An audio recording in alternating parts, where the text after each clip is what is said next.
Dylan Ibinga, président de l'ONG Les Amis de l'Aloe, qui fait dans la préservation de l'environnement. Donc une entité à but non lucratif et qui bien sûr fonctionne avec des volontaires.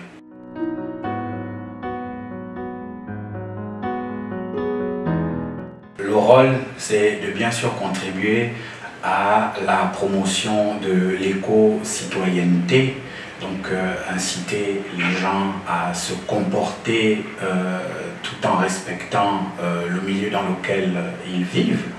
Voilà, donc on fait cette promotion-là et aussi on sensibilise donc, dans la prise de conscience du fait que la mangrove, parce que notre cheval de bataille, il faut le souligner, c'est bien sûr la préservation de la mangrove qui est détruite, elle est, on va dire sauvagement, permettez le terme, sauvagement détruite par les populations qui malheureusement ignorent l'importance de cet écosystème fragile et unique.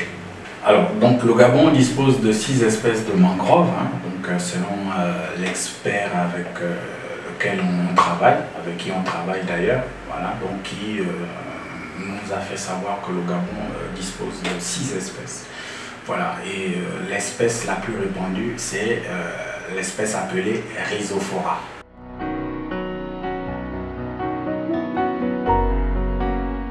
Un rôle mais très important. Donc on va déjà parler pour ceux-là qui vivent à proximité de la mangrove. Alors la mangrove, pour vous qui vivez à proximité de la mangrove évite les inondations. Alors que fait la mangrove? La mangrove est comme une éponge qui en période diluvienne, donc quand il pleut, joue le rôle d'éponge. Donc la mangrove absorbe le surplus d'eau. Voilà, donc ça évite les inondations. Et la mangrove également nous évite bien sûr les tsunamis. Alors les tsunamis c'est quoi? Ce sont là des vagues qui, à chaque fois qu'il y a des mouvements sismiques, quand il y a des tremblements de terre, parce que nous déjà on a eu des légers tremblements de terre de faible magnitude, en tout cas tous les Librevillois en savent quelque chose, la terre a tremblé, il y a des bâtiments qui bien sûr, il y en a qui ont ressenti ça, mais est-ce que vous savez que la mangrove a joué un rôle assez important, donc celui de nous éviter les tsunamis, un peu comme ça s'est passé du côté d'Haïti. Vous savez, ça n'arrive pas qu'aux autres, donc il faut être prudent. Donc notre travail c'est de bien sûr mettre en alerte les populations afin que le pire ne nous arrive pas. Voilà, donc en sensibilisant, en leur permettant de prendre conscience de cet écosystème. Alors la mangrove nous permet d'avoir du poisson. Voilà, si vous avez du poisson, c'est grâce à la mangrove, parce que la mangrove sert de maternité. Les poissons quittent la haute mer, elles viennent se reproduire dans la mangrove. Donc vous voyez l'importance de cet écosystème-là. Alors la mangrove fait quoi? La mangrove, vous voyez dans les véhicules, pour parler plus simplement, en plus on s'adresse à tout le monde, on ne va pas parler scientifiquement. Nous, notre but, c'est de sensibiliser, toucher le plus grand nombre de personnes. Alors, les échappements émis par les véhicules, alors la mangrove absorbe ces échappements-là. Donc, la mangrove joue vraiment un rôle assez important. Moi, si j'étais à la place du maire de Libreville, j'aurais proposé de planter la mangrove dans certaines zones humides de la ville de Libreville par exemple, parce que la mangrove joue ce rôle-là. Ça absorbe ces échappements de véhicules qui détruisent également la couche d'ozone.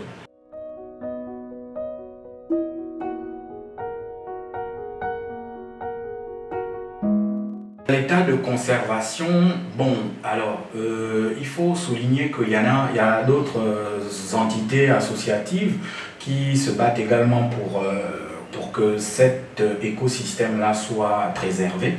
Mais franchement, il y a encore du travail à faire, mais un grand travail, parce que au moment où je vous parle, il y a des inconscients qui continuent à détruire la mangrove. Voilà, donc l'état de conservation, on va dire il est quasi nul. Voilà, donc le travail, il doit être fait au quotidien, sensibiliser le plus grand nombre, amener les gens à prendre conscience, voilà, jouer les pédagogues.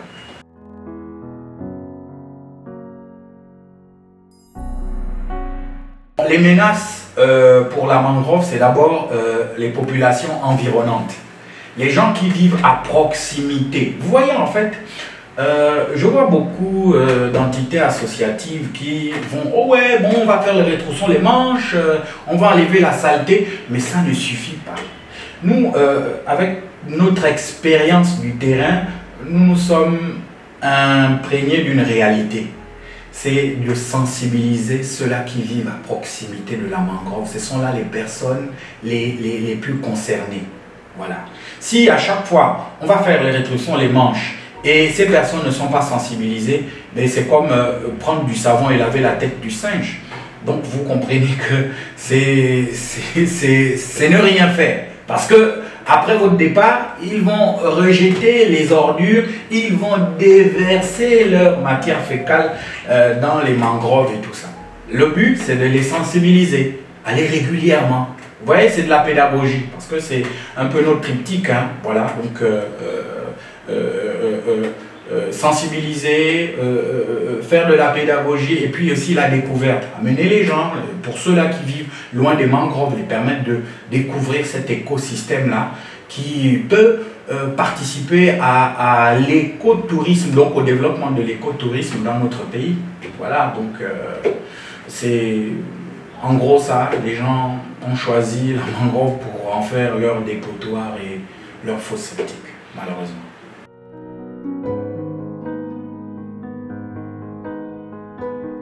Alors les difficultés, elles sont nombreuses, hein. Voilà, nous on a un concept, on a SOS Mangrove, une rubrique qui marche mais très bien. Mais sauf que l'handicap c'est quoi? C'est que on fonctionne grâce à nos cotisations. Voilà. On n'a pas l'apport soit de l'État ou d'autres entités qui nous soutiennent dans ce sens-là. Par exemple, si on avait un véhicule et une embarcation, on nous appelle aussitôt. On va sur le terrain et on sensibilise, parce que l'objectif c'est de sensibiliser, amener les gens à prendre conscience, dire ah mais écoutez, allez-y tout doux, allez-y doucement, parce que si vous détruisez, mais vous allez vous rendre compte que mais il n'y a plus de poissons et le coût du poisson va être super élevé. On va dire oui, le poisson coûte cher, les pêcheurs vous diront qu'ils vont maintenant très loin pour chercher du poisson, mais c'est parce que vous détruisez la mangrove, vous la polluez. Voilà, donc voilà les difficultés. On n'a pas de soutien, on fonctionne avec nos propres moyens. Tous les week-ends, nous en fait c'est comme ceux qui vont à la messe, à l'église, nous c'est dans la mangrove. On est régulièrement dans la mangrove pour sensibiliser, pour s'imprégner, parce que à chaque zone, on a des nouvelles découvertes catastrophiques que nous faisons. Voilà. Donc la mangrove est devenue le lieu où les clandestins se réfugient quand ils rentrent au Gabon. Par exemple, la mangrove est devenue ce lieu où il y a des trafics, la drogue circule et tout le reste. Ça, grâce au terrain, on a pu découvrir ça. Donc, nous sommes confrontés à cette situation où on fonctionne grâce à nos moyens. On avait un véhicule, mais le véhicule, à force d'aller, plus que les voies qui donnent accès à ces mangroves-là, c'est des voies qui ne sont pas carrossables. Donc, vous comprenez que c'est super compliqué, mais on se bat, on le fait, on fait 3, 4, 10 km à pied tous les week-ends pour découvrir les zones mangroves détruites et nous sensibilisons.